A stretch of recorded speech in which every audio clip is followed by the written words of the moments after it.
Hello， 大家好，欢迎来到小猪分享。今天的3个主角分别有因为欧文的上脚热度非常高的狂潮5 Pro。 Here for the ancestors, it's for all of humanity to heal past all their struggles, their traumas. It's really a connection. Smoke is a connection. It connects all of us in deeper ways than we know. Yes, sir. We here. We here.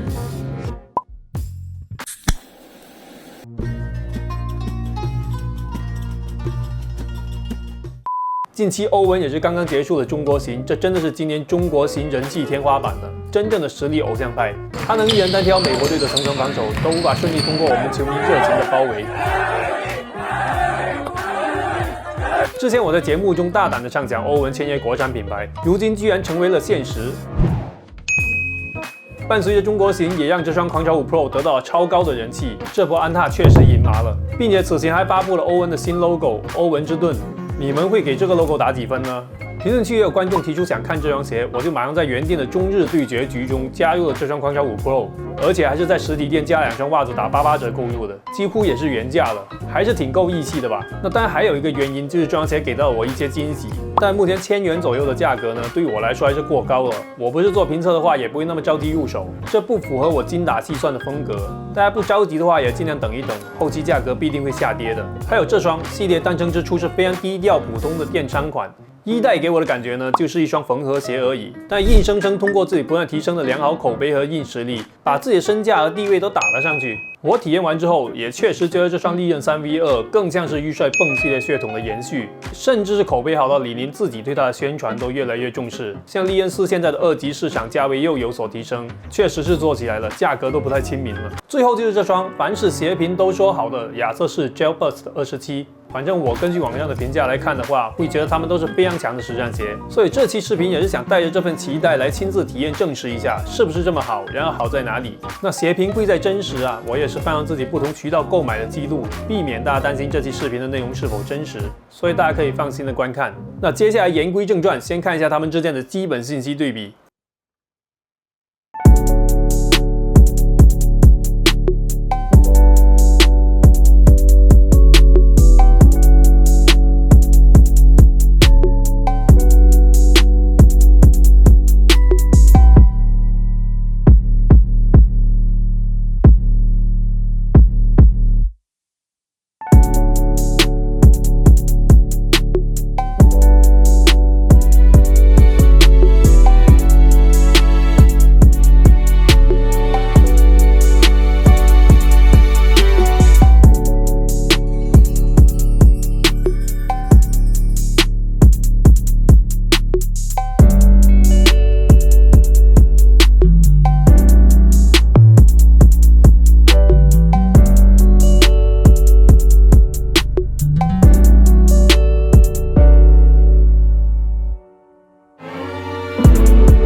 我们一双一双的聊。首先，利刃 3V2 这双鞋我非常喜欢的一点就是它的蹦丝鞋面，它是做到了动静态的包裹，贴合度、舒适度以及透气性都几乎是顶级的水平。我经常是3双鞋同时带出去换着穿，另外2双鞋的包裹也已经是非常优秀了。但是换上利刃 3V2 的时候，很明显还是会感受到更强一个档次，而且它是像那种毒液一样的贴住你的双脚，有一点点的延展性，也可以根据你的脚型做出更好的适应，一点也不会膈应。搭配李宁成熟的鞋楦，动态下也能更好的配合脚步的运动变化，不会像其他的硬质鞋面一样会鼓起来的那种动态不太贴合的感觉。后跟的海绵填充和整个造型对后跟的包裹感也是很极致的，舒适之余非常的跟脚，跳完一整手对后跟锁定要求很高的 Single Lady 都没有任何掉跟的现象出现。而且透气性也是绝了，大家可以自己看这个透气的程度有多夸张，我就不多说了，真的是空调鞋。那这个鞋面需要担心的可能就是它的强度是否足够。那两侧中段鞋带孔做了连接至中底的 TPU 加固片，内外侧都有，强度还是比较可观的，可以有效增加两侧的鞋面强度，同时辅助加强一下两侧的包裹。鞋头就是一圈的热压补强，限制关键部位的延展性，和外侧 TPU 侧墙和额外再加一小块三角形的上包鞋面，也是点到为止。鸡肋的防侧翻脚也是直接舍弃了，还是保持着这双鞋一种简约而不简单的气质。这些操作都是非常有效的了弥补了这个鞋面强度的短板。不过鞋面带有一点延展性的特点，在故意用力急停测试时，鞋面在受到脚外侧的挑战，会感觉产生形变，但也仅仅停留在这个层面。整体在运动过程中，脚还是控制在一个安全的范围内。那除了刚刚说的那些，鞋子的防侧翻整体的稳定性也离不开中段的抗扭。这侧双层抗扭片依旧是给到非常可观的鞋身稳定。当然，外侧利刃状的 TPU 也是功不可没，并且下层抗扭片在内侧足弓部分还做了一个兜底的设计，至于让足弓处用中底材料做软支撑，同时用硬质 TPU 做了一个足弓支撑的下限保证，让它不会有过度塌陷的风险。中底管震也是这几双鞋里面我觉得表现最好的，全掌泵中底这次使用发挥出了它应有的软弹感受，特别是3双轮流穿着的时候，另外2双都是非常贴地的球鞋，一换上这双，脚感在这种反差下会觉得额外舒适。而且这次的泵非常的特别啊，它是黑色的。众所周知，爆米花的缓震原材料颗粒没有发泡的原色都是白色的，那要做成黑色，就得往里面加入黑色颜料一起进行发泡，据说会改变之间的化学反应，脚感会有微弱的不同。但我觉得，即使这种说法是真的，也是微乎其微的，绝对不是我的脚能感受出来的。至少我没有敏感到能察觉出来有什么不一样。当然，还有一个办法就在外表上色，就像这双狂潮5 Pro 一样，两边都上了黑色。但外底的镂空可以看到还是白色的，而利刃的黑色泵，不管是鞋内、外底的镂空还是鞋里面都是黑色的，所以有机会是直接加入颜料一起发泡的。我是不忍心切开证实一下，有知道的朋友也可以分享一下在评论区中，给大家科普一下。李宁对于龙骨数据的把握，个人觉得是目前国产最顶尖的了，给到的滚动感也是非常流畅的，前后过渡在跑动中的表现也非常的自然。前掌外底的上翘配合中底往鞋头位置的收薄，就越往前越薄，也会进一步提升前掌的运动体验，也能让不完全丢失缓震的同时，着重发力的部分还是能保持着不错的场地感。取消中底部也是常规操作了，可以降低重心、降低重量。单只43码也拥有一个不错的重量，385克，搭配它的优秀包裹和动态表现，鞋脚一体性也是非常的优异。另外，外底还使用了 Top RB 橡胶，硬度来到了62左右，这意味着它可以完美的胜任外场的任务。这在我看来是非常重要的一环，因为它目前的价格也不低，一个中端的价格了。虽然性能是很不错，但如果能让它的使用寿命增长，这无疑会让它显得更加具有性价比一些。可能唯一要担心的就是泵丝鞋面的耐用性如何。那我使用至今呢，还没有出现啥问题，所以耐用性我持保留意见。尺码方面，按照正常的李宁尺码选择即可，微宽脚可以穿，大宽脚的话可以在可退换的渠道买回来试一下。因为是电商款，所以你只能是在线上买了。另外温馨提示一下，最近补货了一款几乎是一样的黑色橡胶底版本。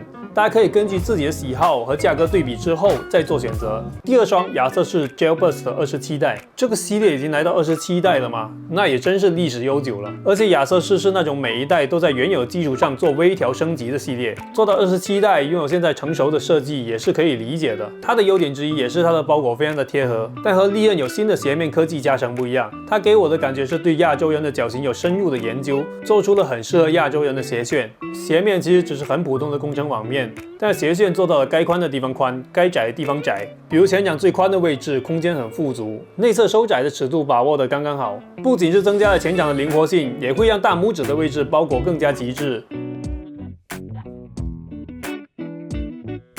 同时，脚面的高度我觉得也是刚刚好的，没有感到有压迫感，也没有感觉哪里会特别松，真的是非常牛的鞋楦功底。大家应该会很好奇尺码该怎么选，大家对应李宁尺码的内长来选择就可以了。比如我的李宁是43码，那这双我选的是42.5，也是刚刚好的，适合正常和微宽的脚型。如果是大宽脚，可以尝试大半码。缓震方面呢，出乎预料的后跟居然还挺软，而且是越踩越软的那一种。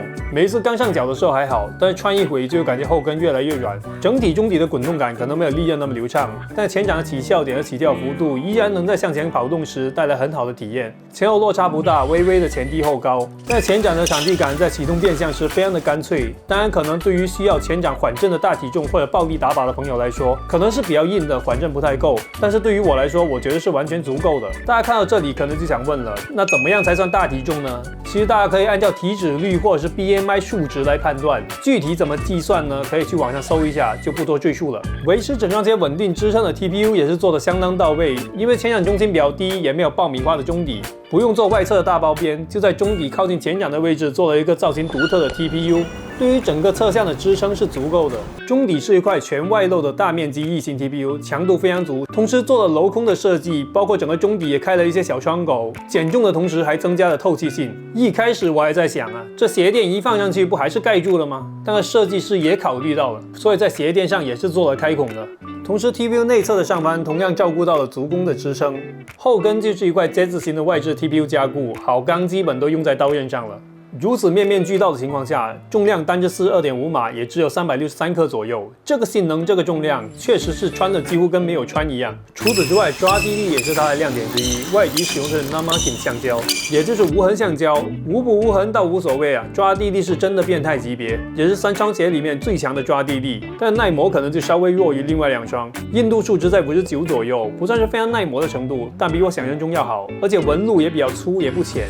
还细分了几层纹路，我觉得使用寿命还是可观的。另外，鞋帮高度也下降了一点，脚踝处的灵活度非常好。最顶端的鞋带孔独立出来的设计，也可以把鞋带绑得非常紧，让脚踝处的锁定更加紧实，同时进一步防止掉后跟的现象出现。另外，我看到脚踝内侧这里有一小块的贴胶处理，不知道是想防止这一块摩擦脚踝，还是想增加这一块的耐用性。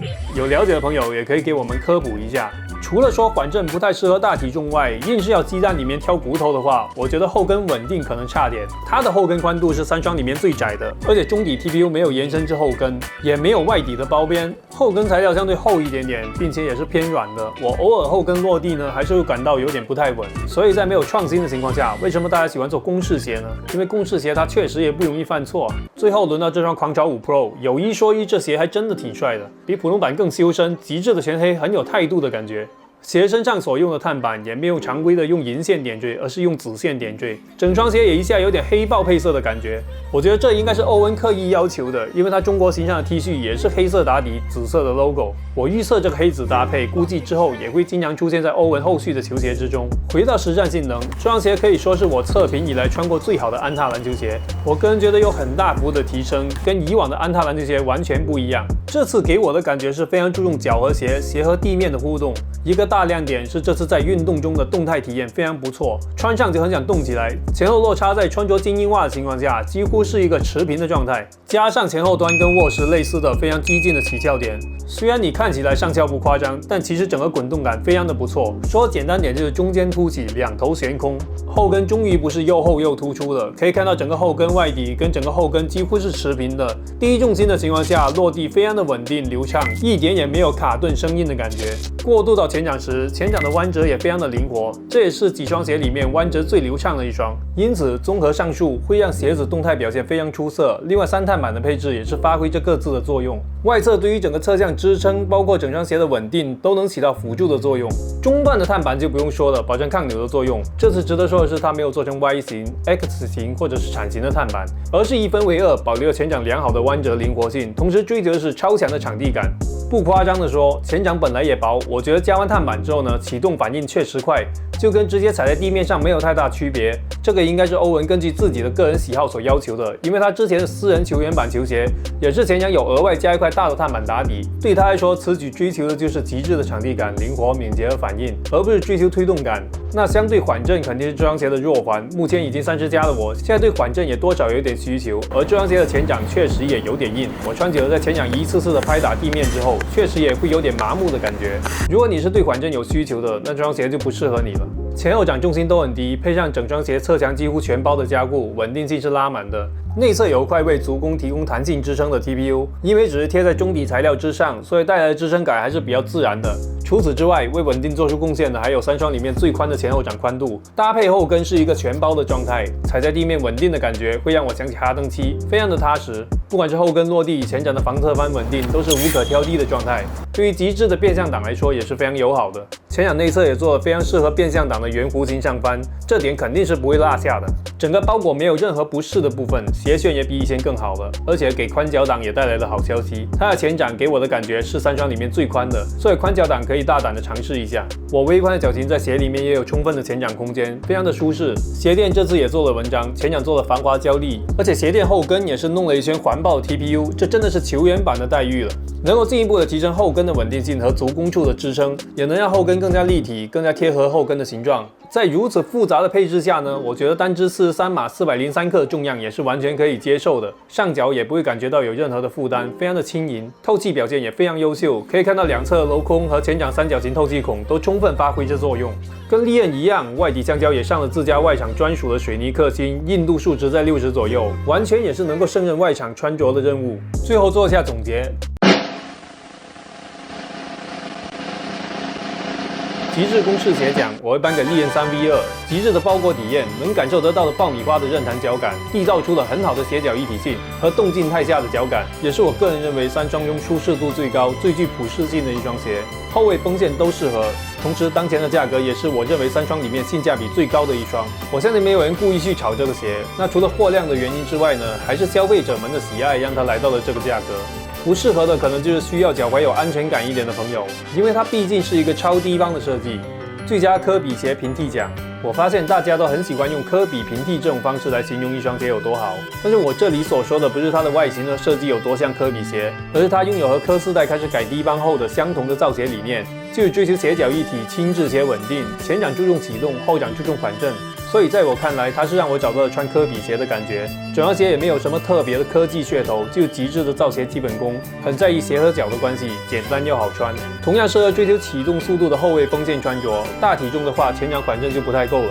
创新新公式奖，狂潮5 Pro 一双球员版强度的球鞋，注入了欧文的基因之后，变得跟以往的狂潮非常的不一样，更适合外线变向档了。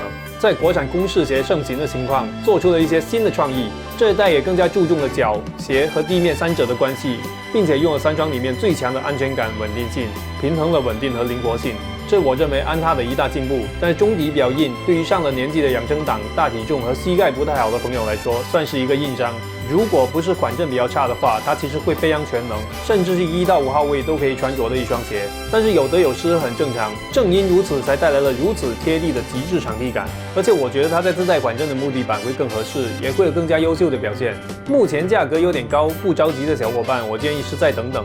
3双鞋都是非常优秀的鞋子，所以你问我什么价格合适呢？我会觉得，既然利刃3V2目前是6开。那我会以它作为一个标准，就是除非你的外观设计或者质感、文化属性能超过利刃3V2，否则我为什么不买它呢？对吧？